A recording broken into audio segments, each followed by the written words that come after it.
Oi, gente, tudo bem? Espero que sim. Vamos para mais uma aula de biologia do nosso curso intensivo. Hoje a aula é sobre os problemas ambientais e a gente vai ver que, assim, toda relação ecológica ela tem um equilíbrio, como a gente viu quando a gente viu níveis de organização da vida. Assim, a gente viu que está tudo interligado e qualquer desequilíbrio em um ecossistema vai afetar todo esse ecossistema e ao redor dele. Vamos ver que muitas ações humanas têm afetado os ecossistemas terrestres e marinhos.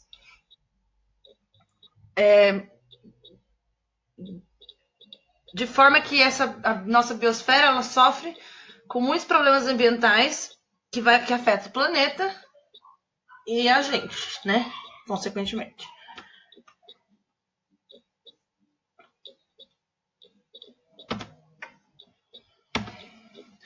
O primeiro deles que a gente vai ver é o aquecimento global e o efeito estufa.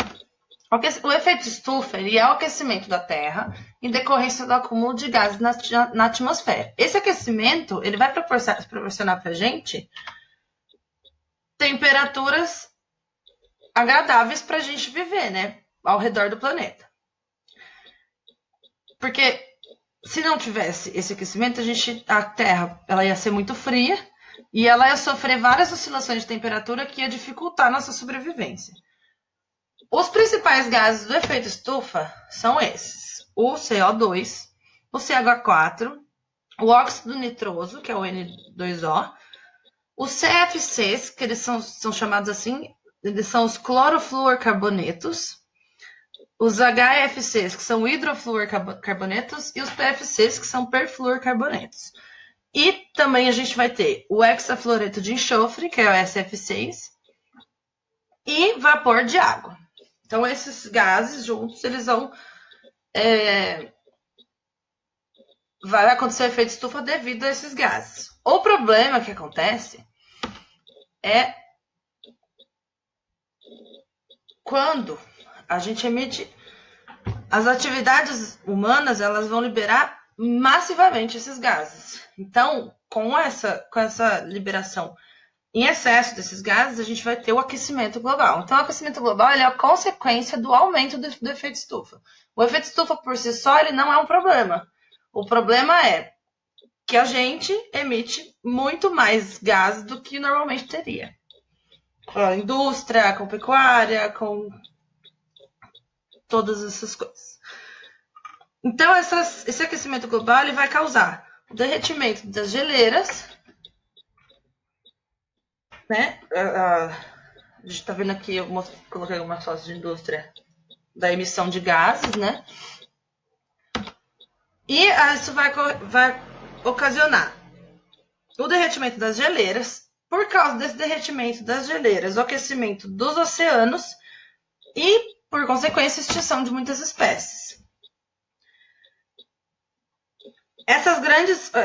Esse aquecimento global ele também provoca grandes mudanças climáticas, e então a ocorrência de grandes tempestades, desertificação de biomas, e vai afetar a humanidade diretamente, e principalmente na produção de alimento e na submersão das cidades litorâneas, que com o aumento do nível do mar, as cidades litorâneas vão começar a ser engolidas pelo mar. O próximo problema que a gente tem é o buraco na camada de ozônio. Esse buraco, o que é a camada de ozônio? Ela filtra cerca de 95% dos raios ultravioleta emitidos pelo Sol. Sem essa camada de ozônio, a gente não ia ser possível ter vida no nosso planeta. Esses buracos nessa camada de ozônio, ele é causado pelas emissões desses CFCs. Esses CFCs são os clorofluorcarbonetos. Eles eram muito utilizados em aerosóis e sistemas de refrigeração, mas eles foram proibidos em muitos países por conta dos danos que eles causam à camada de ozônio. Como que ele causa esse buraco na camada de ozônio? Então, a gente vai ver aqui que esses gases eles são liberados na atmosfera e eles vão ser expostos às raios ultravioleta, à radiação solar. Com essa exposição, eles se degradam e libera os átomos de cloro. Esses átomos livres de cloro, ele vai se combinar com o oxigênio na camada de ozônio. Eles vão reagir, né, com essa camada de ozônio, desfazendo ela, formando monóxido de cloro. Então, nós vamos ter o ozônio mais o cloro, vai formar oxigênio e monóxido de cloro. É isso, monóxido de cloro. O problema desse monóxido de cloro é que ele não é estável. Ele vai sofrer algumas reações, ele vai voltar. Esse cloro isolado, esse átomo livre de cloro vai voltar e vai ser liberado novamente, vai reagir de novo e assim sucessivamente. Enquanto existir átomo de cloro em contato com a camada de ozônio, essas reações vão acontecendo e esse buraco vai aumentando.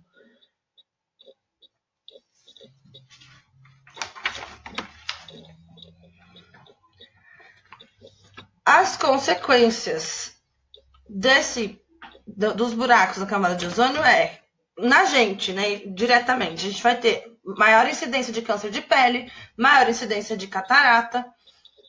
O que acontece também, a morte e a ineficiência das plantas e do fitoplâncton. O fitoplâncton, essa foto que eu coloquei é o fitoplâncton. Ele é responsável pela maior parte da fotossíntese realizada no nosso planeta. Ele é a base da cadeia alimentar marinha. E, então, vai mexer com todo o ecossistema marinho. E para a gente também vai ser ruim, porque eles são os principais fotossintetizantes do nosso planeta. E também vai agravar o aquecimento global, esse buraco na camada de ozônio. O próximo problema, um problema muito grande que a gente tem, é o lixo. O lixo nosso, ele vai ser a consequência do estilo de vida que a gente adota, que a humanidade adotou para viver. Além da gente não ter controle na produção desse lixo, a gente não toma o cuidado necessário na hora de descartar. Aqui no Brasil, a gente vai ter mais de 3 mil lixões a céu aberto, sendo que eles deveriam ter sido extintos em 2014 com a meta de política nacional de resíduos sólidos. Além de ter uma poluição visual e o cheiro ruim, ele também aumenta a proliferação de pragas e de doenças. E pode prejudicar a população local e quem trabalha nesse lugar. Existe uma solução, que seria os aterros, né? Que seriam construções planejadas para que esse chorume que sai do lixo, que é produzido através do lixo, não atingisse nem poluísse o solo. Não atinge nem polui o solo. Ele evita também a proliferação e o mau cheiro e todas essas outras coisas que eu falei antes.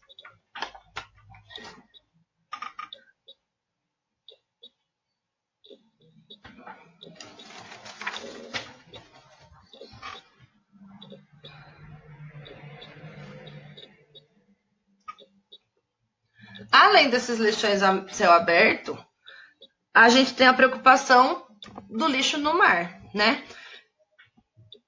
Tem estudos que dizem que os oceanos vão ter mais plástico do que peixe em 2050. Outros dizem que 90%, estatisticamente, 90% das aves marinhas tem plástico dentro do estômago já. Plástico é um dos maiores problemas, né, de lixo que a gente tem. Hoje, a gente tem ilhas de lixo que se formam por conta das correntes marítimas, né? Em vários lugares do mundo. Vou mostrar para vocês uma foto no final. O lixo no mar, além dele liberar nanopartículas que não são biodegradáveis, eu já falei, teve uma aula que eu falei das coisas não biodegradáveis. Além dele não ser biodegradável na água, nem no solo, né? Ele ainda costuma ser ingerido pelos animais e é muito comum ser encontrado nos peixes, né?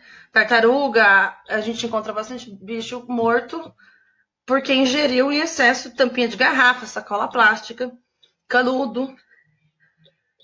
O plástico ele também pode enroscar no corpo dos animais, causando dor, desconforto para o resto da vida.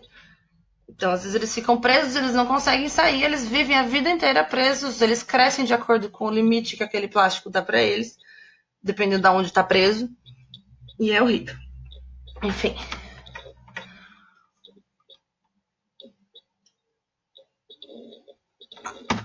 Para a gente tomar cuidado pessoalmente com essas coisas, a gente tem que sempre pensar no nosso consumo. A gente tem que ter um consumo mais consciente. Pensar, realmente eu preciso dessa embalagem? Realmente é necessário que isso seja de plástico, que isso seja de um material não biodegradável?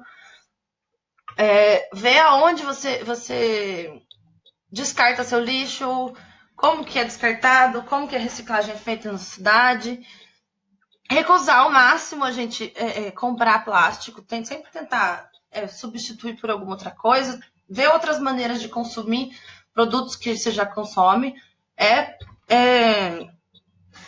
pensar mesmo para coisas que normalmente a gente não olha e não pensa, tipo, compra automaticamente, pensa, será que a gente precisa disso? Por exemplo, existe no mercado fruta já cortada na embalagem de plástico. A natureza fez, depois de muito tempo, ela demorou um tempão para desenvolver uma casca natural, que é biodegradável. E a gente tira a casca natural, põe num pacotinho de plástico e vende. Aí todo mundo compra. Então, é necessário mesmo? Realmente, a banana ela já vem com casca? Preciso pegar um saquinho e colocar ela dentro do saquinho? Preciso comprar o bagulho já cortado? Isso é um extremo, né? Mas coisas do dia a dia, é só a gente repensar. E se a gente tem que comprar, reutilizar esse material por o máximo de vezes possível. Usar para vaso, usar para pôr água na geladeira, vidro, né? No caso. E, por último, reciclar. Quando não tiver jeito, você teve que comprar, aí você recicla. Esses são as ilhas de lixo. Essa é uma foto tirada pela NASA. E dá para ver que o negócio tá feio, né? O próximo problema que a gente tem é o lixo eletrônico. O lixo eletrônico, ele é um problema que a gente tem faz tempo, com o avanço da tecnologia, ele vai aumentando, né? Todos os dias um novo produto é criado, então outro fica obsoleto, né? Para de ser usado e vira lixo. O problema é que esses produtos tecnológicos, eles contêm substâncias tóxicas e metais pesados que não podem ser descartados igual o lixo comum. Mas o que mais acontece é o descarte incorreto dessas coisas, né? E esses materiais vão acabar chegando no solo e na água. Além dos prejuízos causados para a natureza, o descarte incorreto do lixo eletrônico é um desperdício, já que muitos desses materiais eles podem ser reciclados e reutilizados. Existe uma coisa que se chama obsolescência programada. Ela veio junto com os bens de consumo que não duram muito tempo. E o que acontece? Computador, celular, eletrodoméstico. Essa obsolescência programada é a produção de um bem, né? Como esses que eu falei para o celular. Quando você vai comprar um celular novo, muitas vezes não é porque o seu não funciona mais, mas porque não tem todos os recursos que são novos que estão saindo. Então, é proposital, né? Para você não ficar com o celular pro resto da sua vida. Você vai ter que comprar mais para estimular o seu consumo. Mas isso gera muito lixo eletrônico. E esses aparelhos, eles têm vida útil. Depois de um certo tempo, eles quebram. E mesmo que eles estejam perfeitos, eles não vão funcionar mais tão bem quanto antes. Essa é uma estratégia de mercado, mas ela produz uma quantidade muito grande de lixo desnecessário.